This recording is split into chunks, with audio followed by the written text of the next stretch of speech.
பேசலாமா? மிக்ஸாம் புயல் கிட்டத்தட்ட ஞாயிற்றுக்கிழமை ஆரம்பிக்கப்பட்டு இன்றைக்கி வெள்ளிக்கிழமை ஆகுது. கிட்டத்தட்ட 5 நாட்கள் புயல் அடித்து 5 நாட்கள் ஆகியும் இன்னும் தண்ணீர் பல பகுதியில் வடியாமல் இருந்து கொண்டிருக்கின்றன. புயலின் போது பெய்த மழையில் வேகமாக துரிதமாக முன்னெச்சரிக்கை நடவடிக்கை எடுக்காத காரணத்தினால, இந்த அரசனுடைய மெத்தன போக்கின் காரணமாக புயலின் போது கனமழை பொழிந்து ஆங்காங்கே தண்ணீர் தேங்கி குடியிருப்பு பகுதியில் தண்ணீர் புகுந்து அவர் உடைமைகளெல்லாம் சேதமடைந்து விட்டன. அது மட்டும் இல்லாமல் பல பகுதிகளில், சென்னை மாநகரத்தில் உள்ள பல பகுதிகளில் உணவு சரியாமல் வழங்கவில்லை, குடிநீர் வழங்கவில்லை, பால் கிடைக்கவில்லை. இதையெல்லாம் ஊடகத்திலையும் பத்திரிகையிலையும் யூடியூப் மூலமாக அனைவருமே பார்த்தோம். இந்த விடியா திமுக அரசாங்கம் முன்னெச்சரிக்கை நடவடிக்கை எடுக்கப்பட்டிருந்தால் இதை தவிர்த்திருக்கலாம். இந்திய வானிலை மையம் ஒரு வாரமாக புயல் அடிக்கும், காற்று வீசும், புயல் அடிக்கின்ற காலத்தில் மழை கனமழை பொழியும் என்று தொடர்ந்து செய்தி வெளியிடப்பட்டது. அது ஊடகத்திலையும் பத்திரிகையிலையும் எல்லோரும் பார்த்தோம். ஆனால் இந்த விடியா திமுக அரசு அதை அலட்சியப்படுத்திய காரணத்தினால்தான் இன்றைக்கு சென்னை மாநகர மக்கள், சென்னை சுற்றியுள்ள புறநகர் மாவட்டங்கள், அங்கே இருக்கின்ற புறநகர் பகுதியில் இருக்கின்ற வசிக்கின்ற மக்கள் இந்த கனமழையால் கடுமையாக பாதிக்கப்பட்டுள்ளார்கள். இதற்கு முழு பொறுப்பு இந்த திமுக அரசாங்கம் தான். இவர்கள் முன்கூட்டியே தகுந்த நடவடிக்கை எடுக்கப்பட்டால் மக்கள் இந்த அளவுக்கு பாதிக்கப்பட்டிருக்க மாட்டாங்க. அனைத்து இந்திய அண்ணா திராவிட முன்னேற்ற கழக அரசு இருக்கின்ற பொழுது 18ஆம் வருஷம் சரி 20ஆம் வருஷம் சரி, நான் முதலமைச்சர் இருந்த காலகட்டத்தில் ஆகஸ்ட் 15 வெடியேற்ற விழா முடிஞ்ச உடனே பருவமழை துவங்குவதற்கு முன்பாக, வடகிழக்கு பருவமழை துவங்குவதற்கு முன்பாக ஒவ்வொரு மண்டலத்திற்கும் ஒரு IAS அதிகாரி நியமிக்கப்பட்டு அந்த அதிகாரிகள் தங்களுக்கு ஒதுக்கப்பட்ட மண்டலத்திற்கு சென்று ஆய்வுப் பணிகளை மேற்கொண்டு அங்கே இருக்கின்ற பகுதியில், அந்த வடிகால் பகுதியில் எந்தெந்த இடத்துல தூர் வார வேண்டும், எந்தெந்த இடம் அடைப்பு இருக்குது என்பதையெல்லாம் கண்டறிந்து உடனுக்குடன் அதுக்கு அந்த கால்வாயில் இருக்கின்ற தூர்களை வாரி அடைப்புகளை பழுது நீக்கி காரணத்தினால் மழைக்காலங்களில் தண்ணி தேங்காமல் விரைவாக அப்புறப்படுத்தப்பட்டது. அது மட்டும் இல்லாமல் மண்டலத்துக்கு நியமிக்கப்பட்ட அதிகாரிகள் மூலமாக எங்கெங்கே தாழ்வான பகுதி இருக்கின்றது, அந்த தாழ்வான பகுதியில் கனமழை பொழிகின்ற பொழுது தண்ணீர் தேங்கப்பட்டால் அதை அகற்றுவதற்கு வேகமாக துரிதமாக மின் மோட்டாரை பொருத்தி அங்கே இருக்கின்ற தண்ணீரை அப்புறப்படுத்தினோம். தயார் நிலையில் மின் மோட்டார் வச்சுருந்தோம். ஆனால் இந்த அரசாங்கம், தலைமைச் செயலாளர் பேட்டியில் சொன்னார், உங்கள் தொலைக்காட்சியில் தான் பார்த்தோம், மழை பெய்து முடிந்த பிறகு தான் அந்த மழைநீரை அகற்றுவதற்கு நாங்கள் ராட்சத மோட்டாரை NLC நிறுவனத்திலிருந்து கேட்டுக்குன்னு சொல்கிறார். அப்படின்னா எந்த அளவுக்கு இந்த அரசு முன்னெச்சரிக்கை நடவடிக்கை எடுக்காது என்பது நிரூபணமாகிறது. ஏற்கனவே இந்திய வானிலை ஆராய்ச்சி மையம் தெரிவிக்கிற கருத்தின் அடிப்படையில் கனமழை பொழியும் என்று தெரிஞ்சும் கூட இந்த அரசு எச்சரிக்கையோடு தேங்கிய நீரை அப்புறப்படுத்துவதற்கு தேவையான ராட்சத மோட்டார்களை தயார் நிலையில் வைத்திருந்தால் குறுகிய காலத்திலே தேங்கிய நீரை வெளியேற்றிருக்கலாம். அதனால் மக்கள் பாதிச்சிருக்க மாட்டாங்க. அதோட 2018, 20, 2015 நீங்கள் பார்த்தீங்கன்னா மின்சாரம் ஒரு நாள் 2 நாளையும் நாங்கள் கொடுத்தோம், துண்டிக்கப்பட்ட மின்சாரத்தை கொடுத்தோம். அதிமுக அரசாங்கம் இருக்கின்ற பொழுது பூமிக்கடியில் கேபிள் பதிச்சிட்டோம், விபத்து குறைஞ்சிட்டுது. அப்படி இருந்தும் கூட 4 நாள், நேற்றை வரைக்கும் கூட இன்னும் சில இடத்துல கிடைக்கல. இன்றைக்கு கூட இன்னும் 90% தான் கொடுத்தாங்க சொல்கிறாங்க. நான் 90% சொல்கிறாங்க, எவ்வளோ கொடுத்தாங்கன்னு தெரியாது. இன்னும் உங்களுடைய பத்திரிக்கையில், மாலை மலர் பத்திரிக்கையில் வரும்போது பார்த்தேன் 200 இடத்துக்கு மேலே இன்னும் தண்ணி தேங்கி இருக்குதுன்னு அப்புறப்படுத்தவில்லை என்று செய்தி தெரிவிக்கின்றன. யூடியூப்பில் வந்துகிட்டு இருக்குது. ஆக இதையெல்லாம் இந்த அரசினுடைய அலட்சியின் காரணமாகத்தான் மக்கள் பாதிக்கப்பட்டிருக்கிறாங்க. ஆகவே இனியாவது இந்த அரசாங்கம் தேங்கி நீரை உடனடியாக அப்புறப்படுத்த வேண்டும். அப்புறப்படுத்த இடத்துல சேரும் சகதியுமாக இருக்குது, அதை விரைந்து அதை அப்புறப்படுத்த வேண்டும். அந்த பகுதியெல்லாம் ப்ளீச்சிங் பவுடர் போட்டு தொற்றுநோய் ஏற்படாமல் பார்த்துக்கணும். எங்கெங்கெல்லாம் மழைநீர் அதிகமாக தேங்கி மக்கள் பாதிக்கப்பட்டாங்களோ அந்த பகுதியெல்லாம் மருத்துவ முகாம் அமைச்சு மக்களுக்கு தேவையான மருத்துவ சிகிச்சை அளிக்க வேண்டும். இதையெல்லாம் இந்த அரசாங்கம் செய்ய வேணும். அதே போல் சாலைகள்லாம் குண்டும் குழியுமாக இருக்கின்றது. இப்போ மத்திய அரசாங்கம் நிதியெல்லாம் கொடுத்துருக்குது, அதையாவது முறையாக பயன்படுத்த வேணும். அதோட எப்போ பார்த்தாலும் 4500 கோடியில் வடிகால் வசதி செஞ்சுருக்கிறோம். 20 சென்டிமீட்டர் மழை பெஞ்சா கூட ஒரு சொட்டு தண்ணி தேய்க்காதுனாங்க. இப்போ ஒரு சொட்டு தண்ணி நிற்கல, குளம்போல தண்ணி நிற்கிது. அவர் சொன்னது கரெக்டு தான், ஒரு சொட்டு தண்ணி நிற்கல, ஒரு குளம்போல இன்றைக்கி தண்ணி நிற்கிது. எங்கே பார்த்தாலும் தண்ணி நிற்கிது. அதுக்கு தான் வெள்ளேரி கேட்டிருந்தேன், நான் அறிக்கை விட்டேன். ஆகவே இந்த விடியா திமுக அரசு இந்த வடிகால் வசதி செய்கின்ற திட்டம் எந்த நிலையில் இருக்குது? முழுதாக வடிகால் வசதி செஞ்சுட்டாங்களா, இன்னும் பாக்கி இருக்குதா? இது மக்கள் தெரிந்து கொள்வதற்காக வெள்ளை அறிக்கை வெளியிடப்பட வேண்டும். ஏனென்று சொன்னால் திமுக ஆட்சிக்கு வந்தவுடனே நாங்கள் எந்த காலத்தில் எவ்வளோ மழை பெஞ்சாலும் சென்னை மாநகரத்தில் தண்ணீர் தேங்காமல் பார்த்துக்கிறோம், அதுக்கு வடிகால் வசதி செஞ்சுருக்கிறோம் அப்படின்னு வீரவசனம் பேசிக்கிட்டு இருந்தாங்க. ஆனால் இன்றைக்கி எங்கே பார்த்தாலும் தண்ணி தேங்கி இருக்குது. தண்ணி தேங்காத இடமே கிடையாது. எங்கள் கட்சி அலுவலகத்தில் கூட இப்போ கூட நான் பார்த்துட்டு தான் வந்தேன். 1.5 அடி தண்ணி நிற்கிது. எங்கள் கட்சி அலுவலில் வெளியில் பார்த்தீங்கன்னா இடுப்பு தண்ணி, உள்ள 2 அடி தண்ணி நின்றுது. இதுவே சான்று. ஆனால் இங்கே இருக்கிற சென்னையில் இருக்கின்ற 2 அமைச்சர்களுமே தண்ணியெல்லாம் அடிஞ்சு போச்சு, தண்ணியெல்லாம் எங்கே இல்லைன்னு சொல்கிறாங்க. ஆனால் ஊடகத்திலையும் பத்திரிகைகளையும் யூடியூப்லேயும் எங்கெங்கே தண்ணி இருக்குதுன்னு சொல்லி மக்கள் எரிஞ்சு விழுகிற காட்சி நாம் பார்க்குறோம். இதுதான் நிலைமை. இன்றைய தினம் அனைத்து இந்திய அண்ணா திராவிட முன்னேற்ற கழகத்தைச் சேர்ந்த மாவட்ட கழக செயலாளரை வரவழைத்தோம்.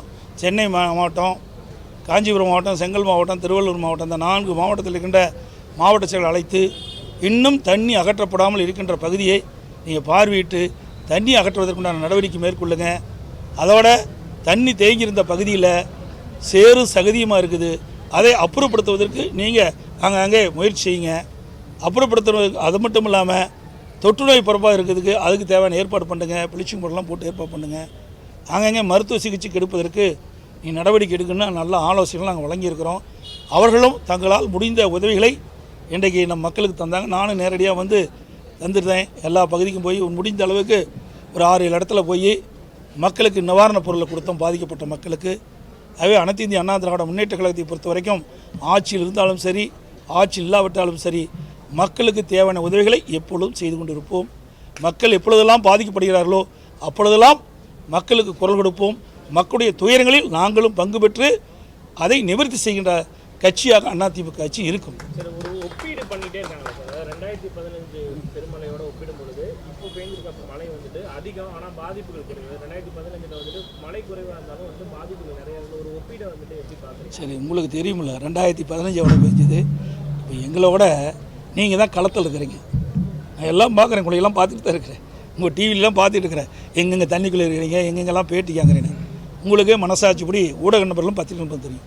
3 நாட்கள் தொடர் மழை, என்றைக்கும் இல்லாத அளவிற்கு, 40 ஆண்டு காலம் இல்லாத அளவிற்கு 2015 கனமழை பெய்ஞ்சுது. எங்கேயும் வெளியே போக முடியல. அதோட புயல் வேகம் அதிகம். அதனால் 6 லட்சம் மரங்கள் வேரோடு சாஞ்சுது. மின்கம்பங்கள்லாம் சாஞ்சு விட்டுது. ஒரு இடத்துலேருந்து மற்ற இடத்துக்கு போகவே முடியாது. அப்படிப்பட்ட நிலைமையில் கூட மரங்களெல்லாம் அப்புறப்படுத்தி மின்கம்பங்கள்லாம் சரி செஞ்சது. உடனுக்குடன் மின்சார துண்டித்ததில் மின்சாரம் கொடுத்து, மக்களுக்கு தேவையான உணவுகள் கொடுத்து, பால் கொடுத்து, அவர்களை தங்குவதற்கு முகாம்கள் ஏற்பாடு செஞ்சு, மருத்துவ வசதி செய்து, எல்லாமே செஞ்ச அதிமுக ஆட்சியில். ஆனால் இப்போ எதுவுமே கிடையாது. புயல் அடிச்சுது, ஆனால் பெரும் சேதம் கிடையாது. பேரளவுக்கு மரம் சேதம் கிடையாது. பத்திரிகையிலே பார்த்தா ஒரு 340 மரம் தான் சாஞ்சிருக்கிறதா சொன்னாங்க. 6 லட்சம் மரம் எங்கே அதிமுக ஆட்சியில் 2015 புயல் அடித்தது விளைவாக 6 லட்சம் மரம் சாஞ்சிருக்குது. இன்றைக்கி வெறும் 350 மரம் தான் சாஞ்சிருக்குது. அதாவது சாலையிலே போக முடியாத ஒரு சூழ்நிலை. இப்படிப்பட்ட நிலைமையில் கூட அதிமுக அரசு வேகமாக துரிதமாக செயல்பட்டதின் விளைவாக மக்களுடைய பாதிப்பை குறைச்சோம். மக்களுடைய சிரமங்களை நாங்கள் குறைச்சோம். இன்றைக்கி அப்படி இல்லை. ஒரு வாரத்துக்கு முன்பாகவே மழை பொழியும் என்று சொல்லிக்கொண்டே இருக்கிறாங்க. ஆனால் இவர்கள் பொருட்படுத்தவே இல்லை.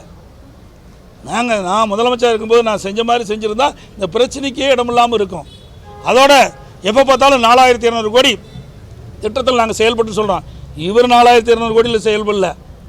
அதிமுக ஆட்சி இருக்கின்ற பொழுது சென்னை மாநகர பகுதியில் 2400 கிலோமீட்டர் வடிகால் வசதி செய்யப்படும் என்ற திட்டத்தை தீட்டி அதன் மூலமாக கிட்டத்தட்ட 1240 கிலோமீட்டர் நாங்கள் செயல்படுத்தினோம். அதற்கு ஒரு ஆட்சி மாற்றம் ஏற்பட்டது. ஆட்சிக்கு வந்தவர்கள் இவர்கள் செயல்பட்டு இருந்தாங்க. நாங்கள் செயல்பட்டு விட்டதை தான் இவர் செயல்பட்டாங்க. இவர்கள் புதுசாக எந்த திட்டத்தையும் கொண்டாடல. ஏற்கனவே அனைத்து இந்திய அண்ணா திராவிட முன்னேற்ற கழகம் ஆட்சியில் இருக்கின்ற காலத்தில் இந்த வடிகால் வசதி செய்து கொடுப்பதற்காக ஆசிய வளர்ச்சி வங்கி, உலக வங்கி திட்டத்தின் மூலமாக நிதியை பெற்ற அரசாங்கம் அதிமுக அரசாங்கம். ஆட்சி மாற்றம் ஏற்பட்ட பிறகு 2.5 ஆண்டு காலமாக இந்த திட்டத்தை முடிக்காமல் ஆமை வேகத்தில் நடத்தி முழுமை பெற்றதா இல்லையா நிலவரமே தெரியல. அதுக்கு தான் வெள்ளை அறிக்கை கேட்டுக்கிறேன். இதுதான் நிலைமை.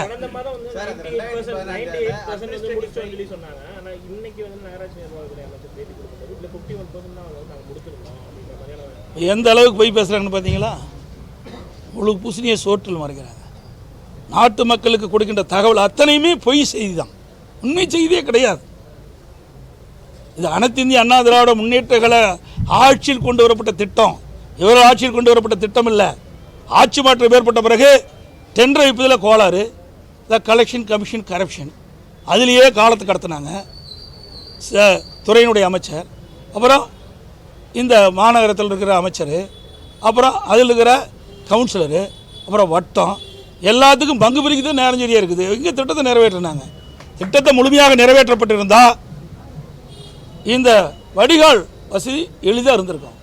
தேங்கிய நீர் எளிதாக வெளியேறுவதற்கு வாய்ப்பு இருந்திருக்கும். அதெல்லாம் செய்யலை. இதுதான் கோளாறு. முன்னெச்சரிக்கை நடவடிக்கை எடுத்தனால தான் உயிரிழப்புகள் குறைஞ்சிருக்கு. நான் தான் சொல்கிறேன், என்ன போனதற்கு என்ன உயிரிழப்பு இருந்தால் இன்றைக்கி என்ன கம்மியாக இருக்குதா? இப்போ 2 பேர் உயிரோடையே போயிட்டாங்க. இன்ன வரைக்கும் எடுக்கவே இல்லையே. இன்ன வரைக்கும் என்ன ஆச்சுனானே தெரியலையே. அதுக்கு உண்டான முயற்சி எடுத்துட்டாங்களா? எப்போ எடுத்தாங்க? இன்னைக்கு ஈவினிங். எத்தனை நாள் கழிச்சு? எவ்வளோ நாள் கழிச்சு எடுத்துருக்குறாங்க? 5 நாள். அப்படின்னா சாதாரண மக்களுடைய உயிர் பொருட்டல்ல. சொல்லுங்கள் பார்க்கலாம்.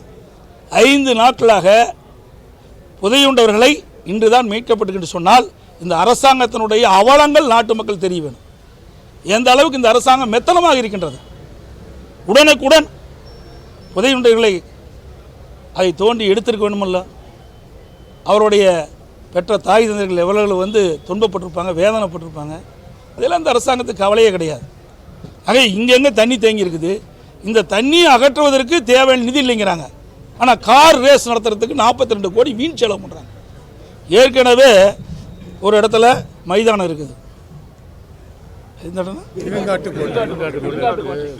இருங்காட்டுக்கோட்டையில் ஏற்கனவே அங்கே கார் பந்தயம் நடத்துவதற்கு பிரம்மாண்டமான மையம். அப்படி இருக்கும்போது சென்னை மாநகர மையப்பகுதியில் நடத்த வேண்டிய அவசியம் என்ன? 42 கோடி வீண் செலவா? அந்த பணத்தை இந்த பாதிக்கப்பட்ட பகுதியில் தேங்கி இருக்கின்ற நீரை அப்புறப்படுத்த பயன்படுத்தியிருந்தால் நல்ல அரசாங்கம். எழுதாத பேனாவை 85 கோடி போட்டு நடுக்கடலில் கொண்டு வைக்கிறேங்கிறார். யார் விட்டு பணம்? இரவு பகல் பாராமல் மக்கள் உழைத்து வரி செலுத்துகின்ற வரி பணத்தில் இவர் விளம்பரம் தேடிக்கொள்ள வேணுமா? இப்படி சொந்த விளம்பரத்திற்காக இந்த பணத்தை ஊதாரித்தனமாக செலவு பண்ணணுமா? இதெல்லாம் மக்கள் கேள்வி கேட்குறாங்க. வருகின்ற நாடாளுமன்ற தேர்தலில் இதுக்கெல்லாம் தகுந்த பதிலை மக்கள் கொடுப்பாங்க.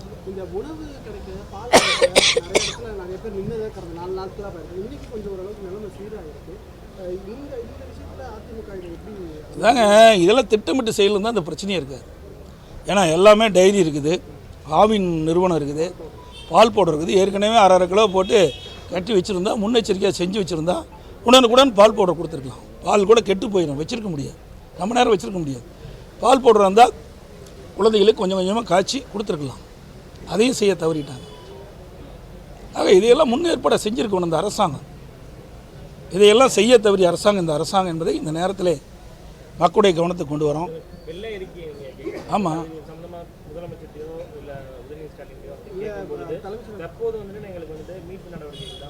ஆமாம், அவி பேசும்போது அரசியல் பேசலாம், நாங்கள் பேசலாம் அரசியல். இது நான் அரசியலே பேசணும். மக்களுடைய பிரச்சனைங்க, அதுதான் எதிர்க்கட்சி இருக்குது. மக்கள் எப்பொழுது பாதிக்கப்படுகின்றார்களோ பாதிப்புக்கு குரல் கொடுப்பது எதிர்க்கட்சியுடைய கடமை. அந்த கடமையை தான் நாங்கள் செய்கிறோம். நீங்கள் கடமையிலேருந்து தவறிட்டீங்க, அதை நாங்கள் கோடிட்டு காட்டுறோம். உங்களுடைய தவறினால் மக்கள் இன்னைக்கு பாதிப்புக்குள்ளாயிருக்காங்க. எவ்வளோ வேதனைப்பட்டுருக்காங்க. ஒருவர் குடிக்க தண்ணி இல்லைங்கிறாங்க, இன்னும் மற்ற வேலைகளுக்கெல்லாம் தண்ணி இல்லைங்கிறாங்க. அதிமுக அரசு இருக்கின்ற பொழுது மக்களுக்கு தகுந்த ஆலோசனை வழங்கணும். நான் முதலமைச்சர் இருந்த காலகட்டத்தில் தெளிவாக சொன்னோம். பத்திரிகைகள் ஊடகத்தில் எல்லாம் பார்த்துருப்பீங்க. புயல் வெள்ளம் வருகின்ற பொழுது ஒரு வாரத்திற்கு தேவையான உணவுப் பொருட்களை வாங்கி வைத்துக் கொள்ளுங்கள், தேவையான காய்கறிகளை வாங்கி வைத்துக் கொள்ளுங்கள், டார்ச் லைட் வைத்துக் கொள்ளுங்கள், மெழுகு வைத்துக் கொள்ளுங்கள். அதோட ஆவணங்கள், முக்கிய ஆவணங்களை பத்திரமாக எடுத்து வைத்துக் கொள்ளுங்கள். நம்முடைய பள்ளியில் படிக்கின்ற மாணவர்களாக இருந்தால் புத்தகத்தை பத்திரமாக வச்சுக்கிங்க. அப்புறம் குடி தண்ணீரை தயார் பண்ணி வச்சுக்கோங்க. நீங்கள் ஏதாவது மேல்நிலை தொட்டி இருந்தால் குடிநீரை நிரப்பி வச்சுக்கோங்க. இதையெல்லாம் ஆலோசனை வழங்கணும். என்ன கொடுத்தாங்க இந்த அரசாங்கம்? பொம்மை முதலமைச்சர், அவ்வளவுதான். பாரு பார்ப்பாரு போயிடுவார், அவ்வளோதான். யார் எப்படி போனால் அதை பற்றி என்ன கவலை? இதையெல்லாம் ஒரு ஆலோசனையாக மக்களுக்கு கொடுக்கப்பட்டிருந்தால் மக்கள் முன்னெச்சரிக்கையாக இந்த உணவுப் பொருளை வாங்கி வச்சுருப்பாங்க. இந்த உணவுக்கு இவ்வளவு திண்டாட வேண்டிய அவசியம் ஏற்பட்டிருக்காது. ஒரு வாரமாக சொல்லிட்டு இருக்காங்க. இன்றைக்கி இந்திய வானிலை ஆராய்ச்சி மையம் ஒரு வாரமாக உங்கள் தொலைக்காட்சியில் பேட்டி எடுத்து போட்டுக்கிட்டே இருக்கிறீங்க அந்த அதிகாரிகிட்ட இருந்து. இதையாவது இந்த அரசாங்கம் ஒழுங்காக செஞ்சுருக்க வேணுமா வேண்டாமா? அதையும் செய்ய தவறிட்டாங்களே. அதுதான் நாங்கள் எதிர்க்கட்சிங்கிற முறையில் இதை நாங்கள் வைக்கிறோம். சார், சென்னையில் பல்வேறு இடங்களில் மேயர் முதல் அமைச்சர்கள் வரை பொதுமக்களே போயிட்டு வந்து பார்க்கலன்னு சொல்லி முற்றுகையிடுறாங்க. தொடர்ந்து இந்த சம்பவம் நடந்துட்டு இருக்கு. எப்படி சார் பார்க்குறது? நீங்கள் எப்படி பார்க்குறீங்க? நீங்கள் தான் சொல்ல வேணும். எல்லா இடத்துக்கும் நீங்கள் தான் போயிட்டு இருக்கிறீங்க. நாங்கள் ஒரு இடத்துக்கு போய் ஒரு இடத்துக்கு போகிறதுக்கு 1.5 மணி நேரம் ஆகிடுது. ஆக மக்கள் இன்றைக்கு இந்த கனமழையால் கடுமையாக பாதிக்கப்பட்டுட்டாங்க. அவருடைய எதிர்ப்பை காட்டுறாங்க. இந்த மாநகராட்சி முன்னெச்சரிக்கை நடவடிக்கை எடுக்கப்பட்டிருந்தால் இந்த நிலைமைக்கு மக்கள் ஆளாக இருக்க மாட்டாங்க. அதனால தான் அந்த கோபத்தை வெளிப்படுத்திட்டு இருக்கிறாங்க. இடைத்தேர்தலாக இருந்தால் ஒரு கட்சியை சார்ந்த எல்லோரும் அந்த பகுதியில் களப்பணியாங்க. வரும்போது ஏன் அதை செய்ய மறுக்கிறாங்க, ஏன் செய்ய தவறுறாங்கன்ற ஒரு கேள்வி பொதுமக்கள் வெகுஜன. அதாவது இடைத்தேர்தல் இல்லை, இது மக்களுடைய பிரச்சனை. நாங்கள் முன்னிருந்து நடத்தணும். எங்கள் மாவட்ட செயலர்லாம் அங்கங்கே களத்தில் இருந்தாங்க, உங்களுக்கு தெரியுமில்ல, எல்லா இடத்துலையும் இருந்தாங்க. இது எதிர்க்கட்சி, அதில் அரசாங்கம் எந்திரம் இருக்குது, உடனே சொன்ன உடனே எல்லாம் செய்ய முடியும். நாங்கள் அப்படி இல்லை, நாங்களாக எங்களுடைய உழைப்பை கொடுக்குறோம். உங்களுக்கு தெரியும், அங்கே இருக்கின்ற மாவட்ட செயலாளரும் கழக நிர்வாகிகளோ தங்களுடைய சொந்த பணத்தில் இருந்தால் எங்களால் முடிஞ்ச நிவாரணத்தை கொடுக்குறோம். நான் முழுமையாக செய்ய நாங்கள் சொல்லலை. மக்களுக்கு என்ன தேவை, அவசர தேவை. பால் கொடுத்தாங்க, பன்னு கொடுத்தாங்க, சாப்பாடு கொடுத்தோம், பெட்ஷீட் கொடுத்தோம், பிஸ்கட் பாக்கெட் கொடுத்தோம், அரிசி கொடுத்தோம். அனைத்து இந்திய அண்ணா திராவிட முன்னேற்ற கழகத்தை பொறுத்த வரைக்கும் நான் ஏற்கனவே குறிப்பிட்டேன். ஆட்சி அதிகாரத்தில் இருக்க மட்டும் இல்லை, ஆட்சி அதிகாரத்தில் இல்லாத போதும் மக்களுக்கு ஏதாவது துன்பம் ஏற்பட்டால், சோதனைகள் ஏற்பட்டால், இப்படிப்பட்ட இக்கட்டான நிலை வருகின்ற பொழுது அவர்களுக்கு எங்களால் முடிந்த உதவிகளை எப்பொழுதும் நாங்கள் செய்து கொண்டு தான் இருக்கிறோம். இப்பொழுதும் செய்துக்கிட்டு தான் இருக்கிறோம். பேசிகிட்டு இருக்கிறோம். இனிமேல் போய் அவரெல்லாம் ஏற்பாடு பண்ணுறாங்க, ஏற்கனவே ஏற்பாடு பண்ணுறாங்க. இப்போ இது மட்டும் இல்லை, அறிவிச்சவர் எஸ்பி வேலுமணி அவர்கள் 30 லட்சம் ரூபாயில் அங்கே இருக்கிற நிவாரணப் பொருளை அனுப்பி வைக்கிறாங்க. எந்தெந்த பகுதியில், சென்னை மாநகர பகுதியில் எந்தெந்த பகுதியில் அதிக மக்கள் பாதிக்கப்பட்டிருக்காங்களோ அந்த பகுதிகளுக்கு அந்த நிவாரணப் பொருள் வழங்கப்படும். அதோடு எங்களுடைய மாவட்ட செயலர்கள் பல பகுதியில் ஏற்பாடு செஞ்சுருக்கிறாங்க. அந்த நிவாரணப் பொருள் கொடுப்பதற்கு மக்களுக்கு, பாதிக்கப்பட்ட மக்களுக்கு அந்த நிவாரணப் பொருள்கள் நாளை தினம் வழங்கப்படும். ஓகேண்ணே.